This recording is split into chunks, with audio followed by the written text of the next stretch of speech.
Becca, Crystal, that's me in the pink, Sabra. We hatched a plan to travel the length of the Amur River by whatever means possible, as she flows unrestricted from her sacred Mongolian headwaters, 4,400 kilometers to the Pacific Ocean in Russia. The risks are they're just this slow, steady risk, and if you make a bad decision, it's very easy for things to spiral down. But if you make really good decisions and things go well, it feels really benign.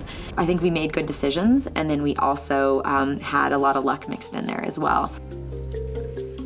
It's good to know when you go and you live your passions what the cost is, and know that that's something you're agreeing to. I can tell you, having been to funerals of very young, amazing people, that, you know, they're to see the family members and to see the way that lives are turned upside down, what's at stake is big.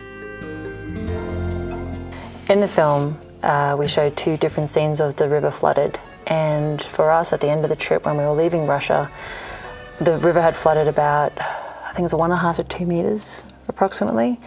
And for such a large body of water, that is a whole lot of water. When I flew in that Cessna with the Russian pilot, I said to them, you know, everywhere we camped, you couldn't see that anymore. That was already washing out every possible option that we had.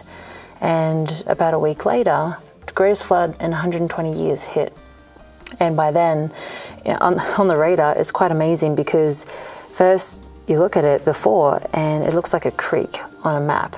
And we're talking about like 5 kilometers wide and up to 12 kilometers wide when it comes to the delta. And when they showed the after, this thing had just swollen to like 50 kilometers wide. We couldn't have known it at the time, but our decision to get off the river possibly saved our lives. I think it was a feeling of dread, but what was so impressive to me about it is even when I logicked through why it was okay for us to continue on, I couldn't shake this really icky feeling. I was very gung-ho. I wanted to paddle to the end. So thankfully, Amber's intuition was on target. To the question, is it worth it, is different for everybody. It's a worthy question to ask, even if you still come to the answer, yes, it is worth it.